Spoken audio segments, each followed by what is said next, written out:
Good morning. So, today's class is all about sentence structure.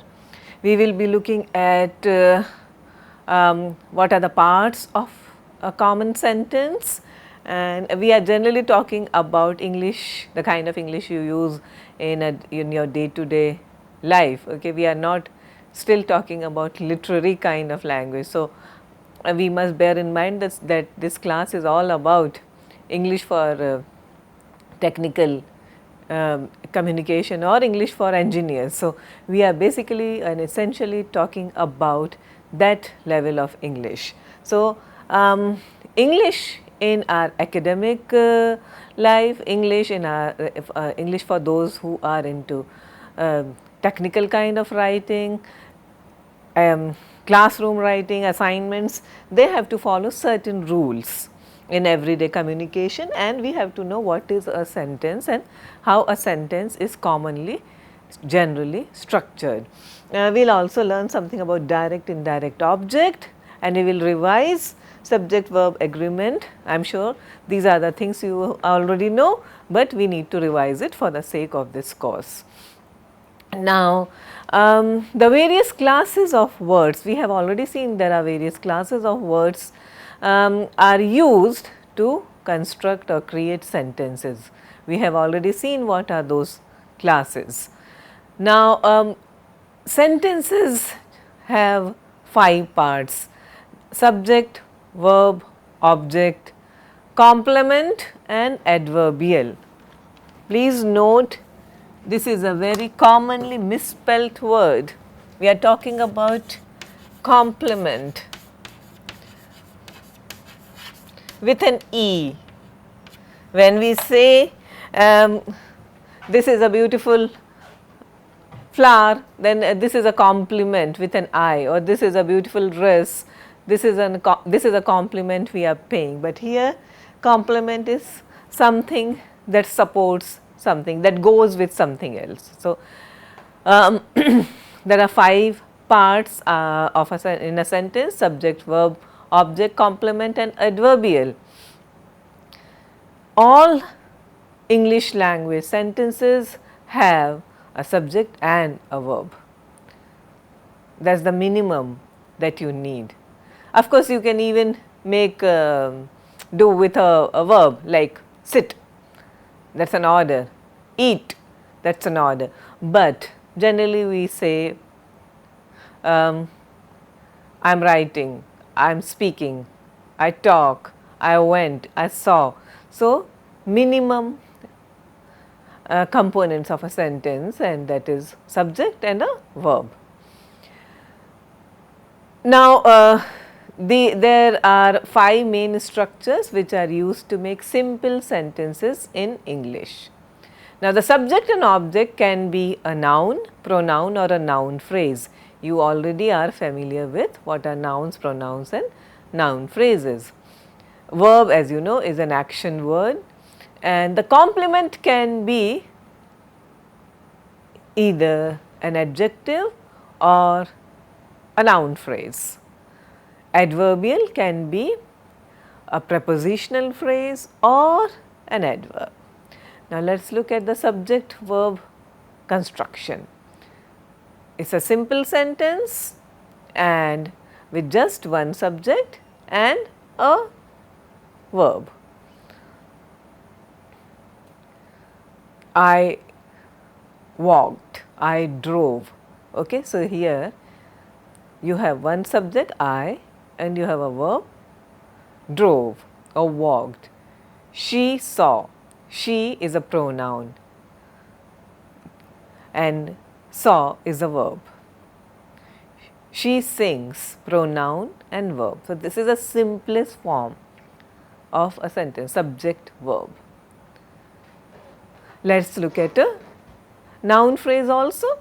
The tires came off.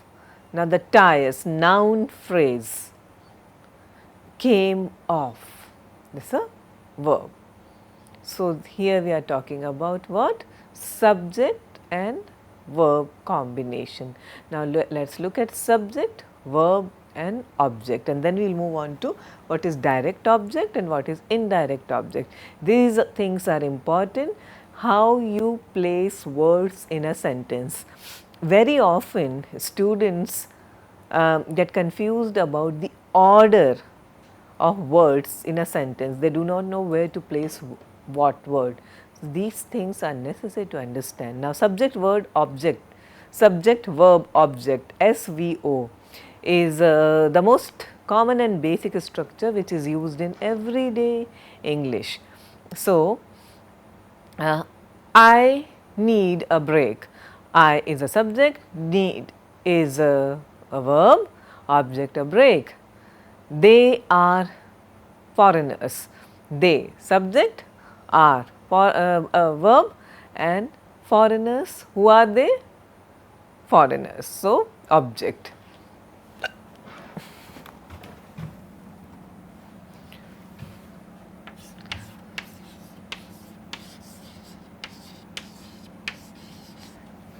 Okay, look at this. The book, what is it? Your subject is, what is it? Your verb. Now, you may choose to write whatever you want as an object. The book is what?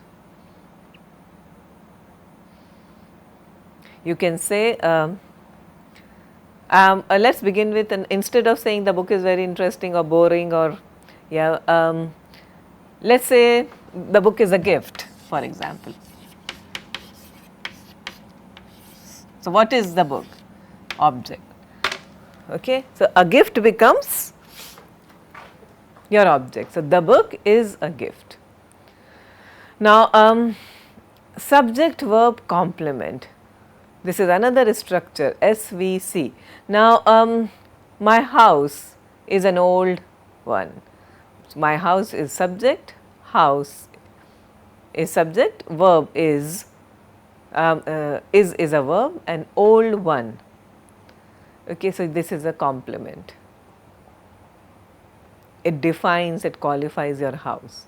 They are quarrelsome. My neighbors are quarrelsome. My neighbors, subject, are verb. What kind of neighbors are those? Quarrelsome. It is a complement. It tells you something about the qualities of your neighbors. Now, let us look at another structure, that is subject verb adverbial.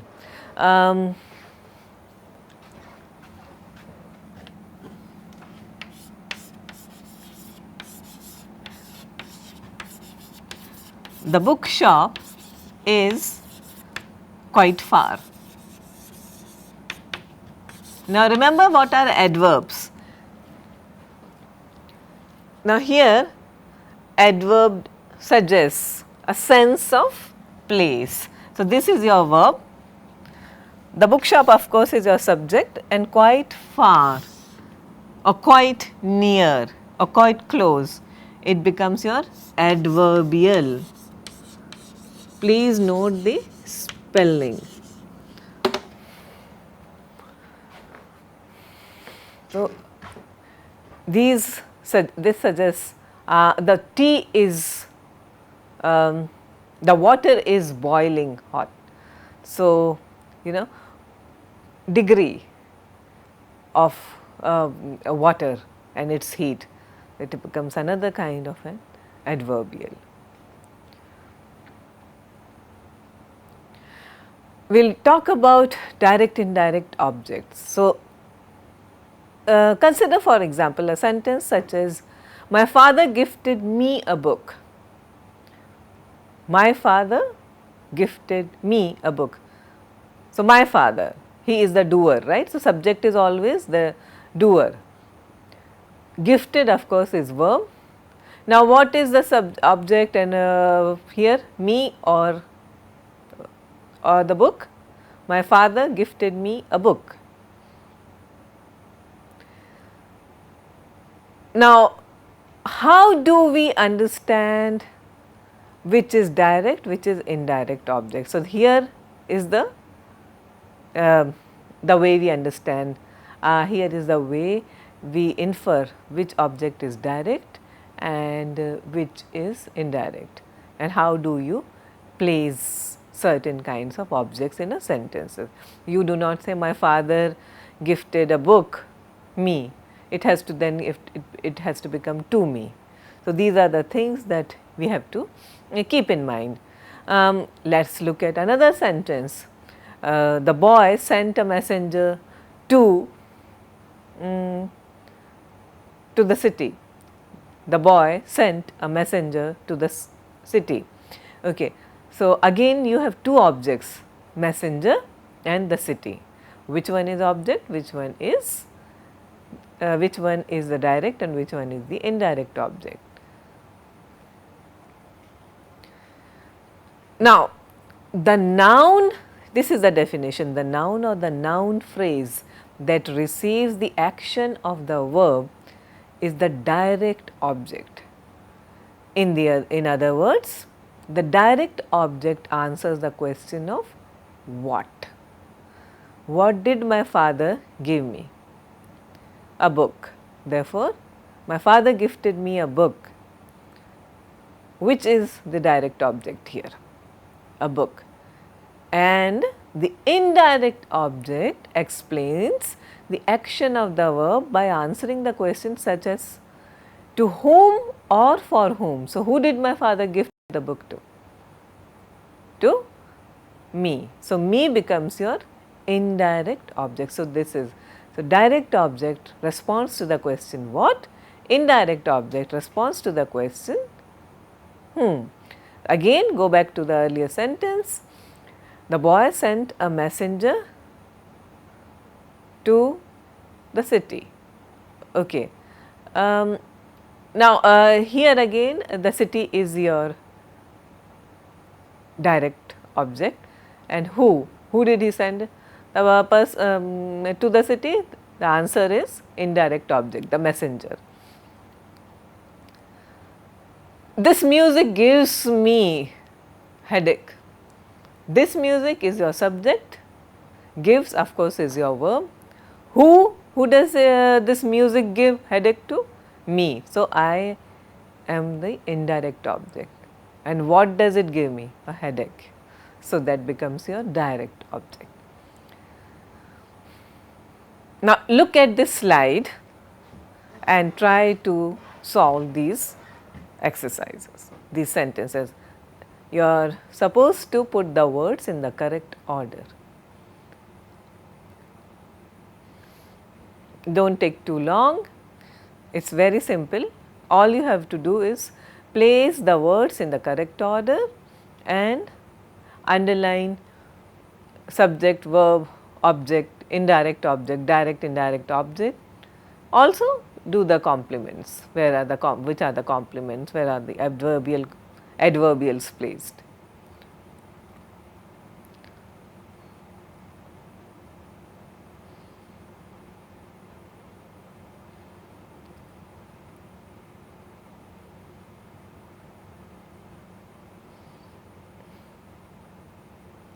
Once you take down these sentences, you move on to the next one and look at the answers.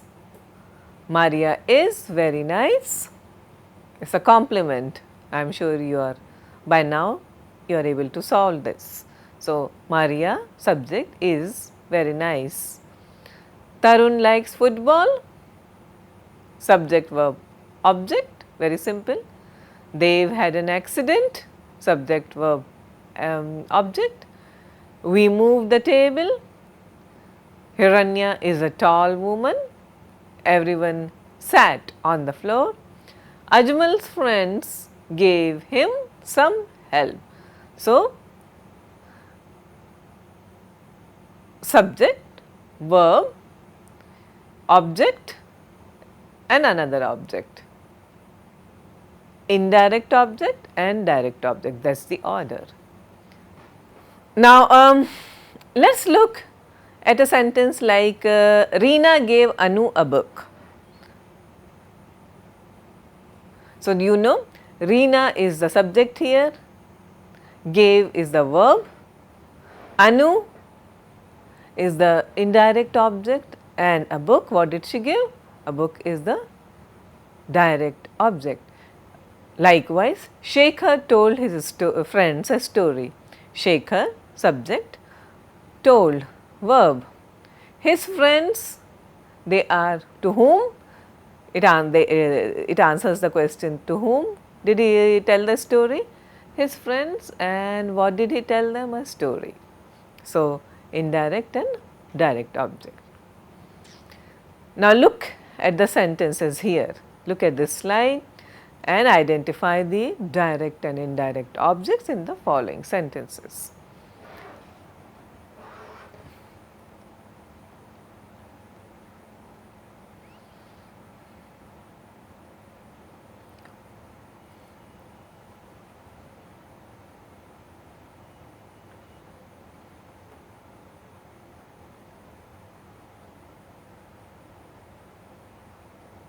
All right?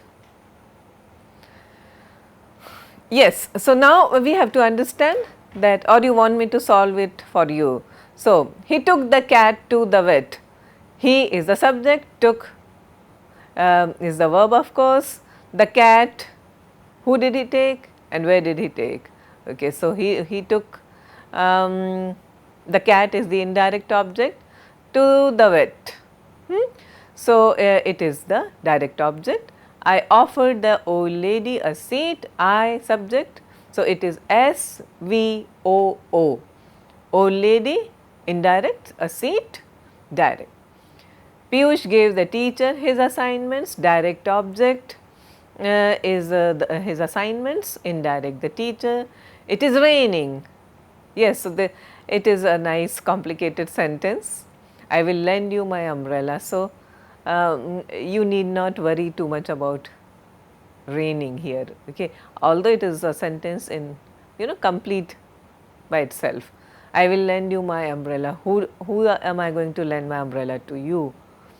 So, that becomes your indirect object, and what? My umbrella. So, that is your direct object. Subject verb agreement is another very common area where students sometimes get very confused. Now, it means that the verb changes depending on the type of noun the verb refers to.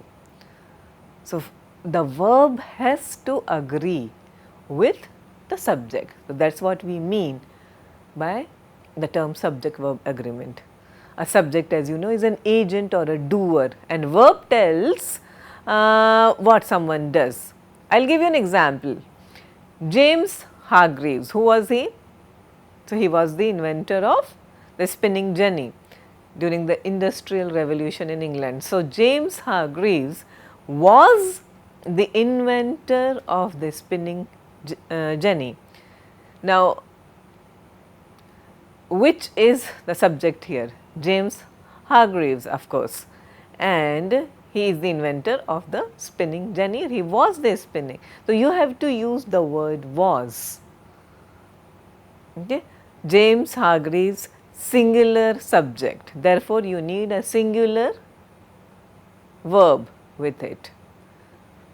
So, if there were more than one inventors, then you have to say they were James Hargreaves and someone else. So, there were two men. So, those two were the inventors of the spinning jenny. So, this is what we mean when we say that the verb has to agree with the subject.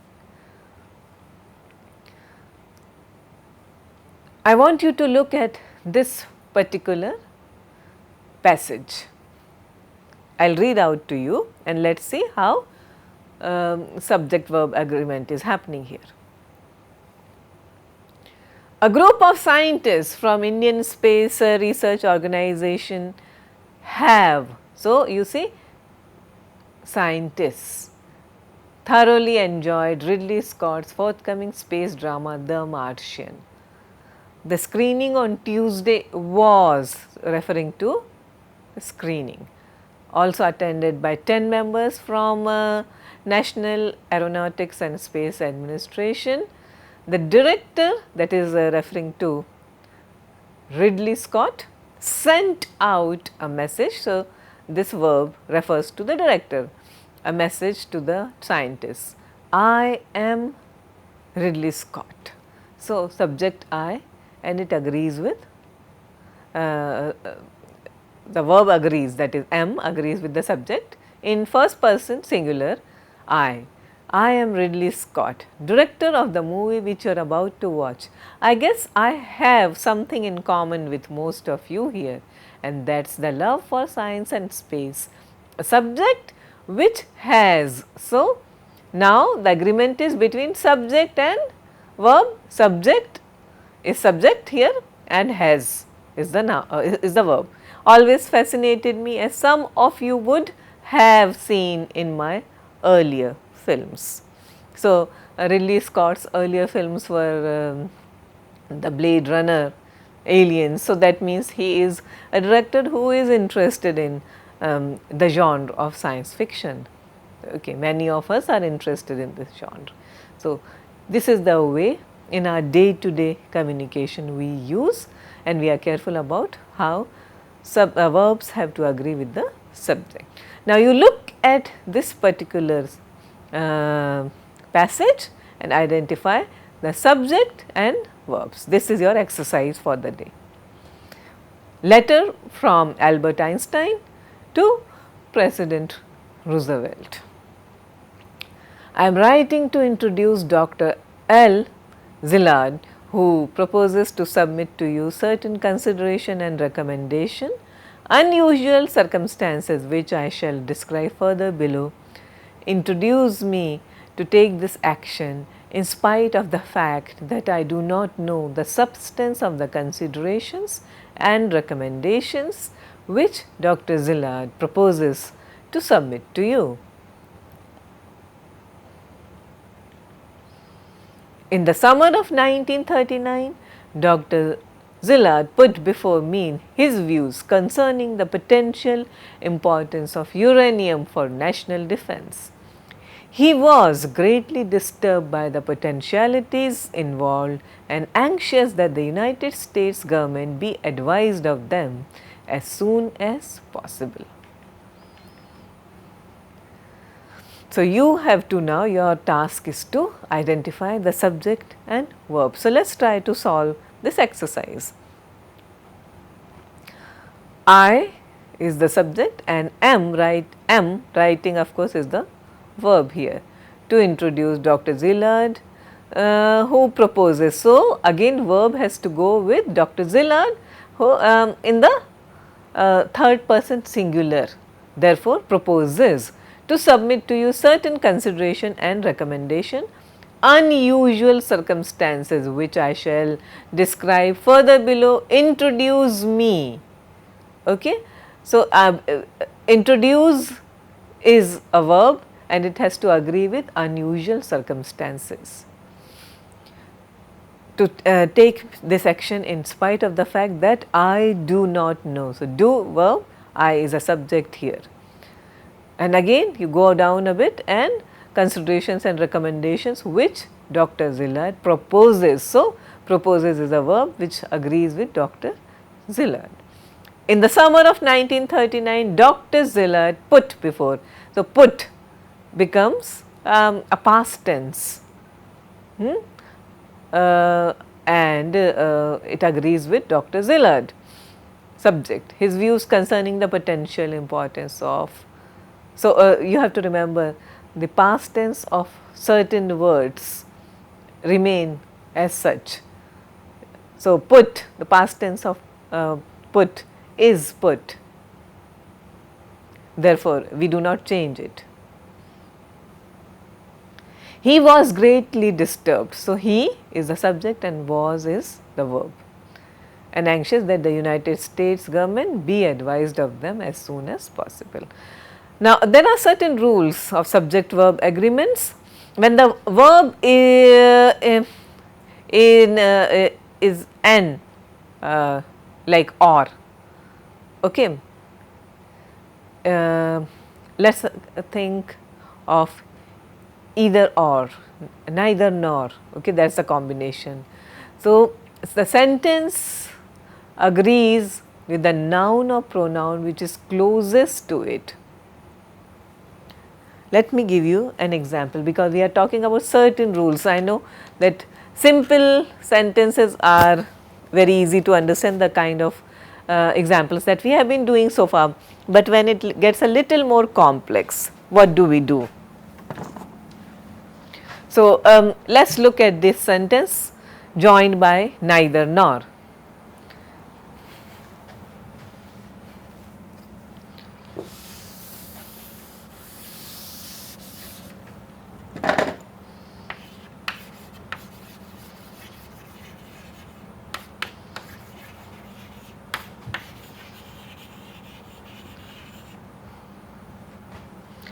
Neither the books nor the television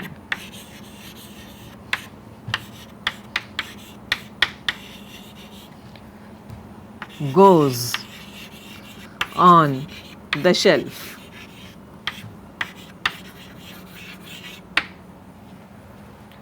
Neither nor. Now look at the verb here, goes. It's a singular.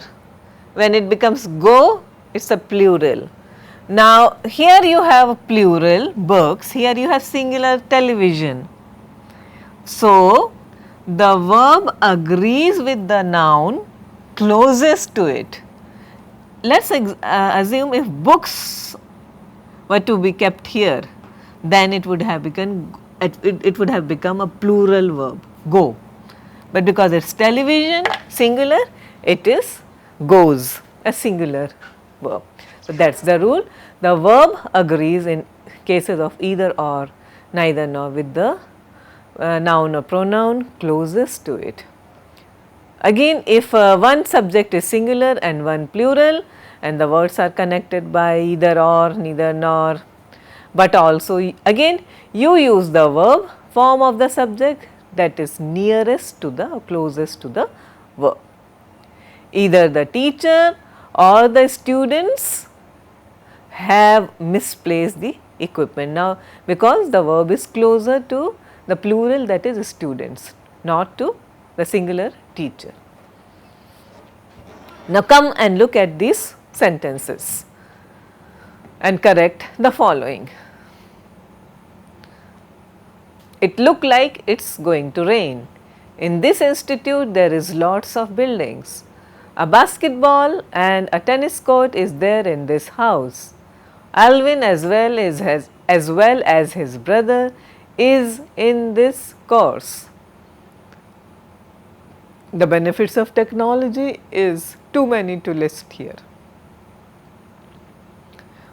How do you correct these sentences?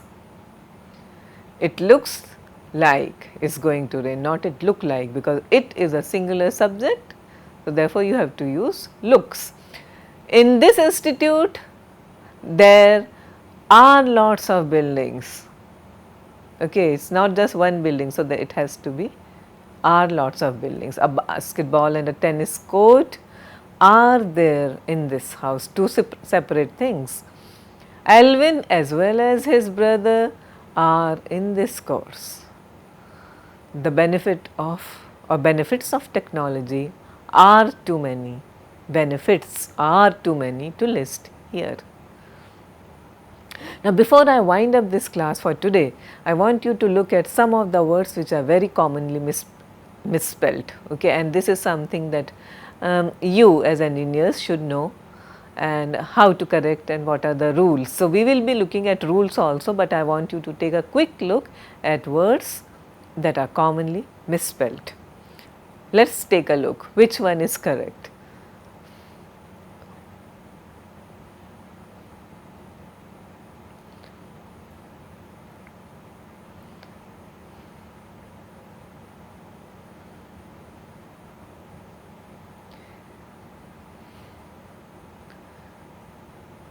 So, I would like you to do this as part of your self learning.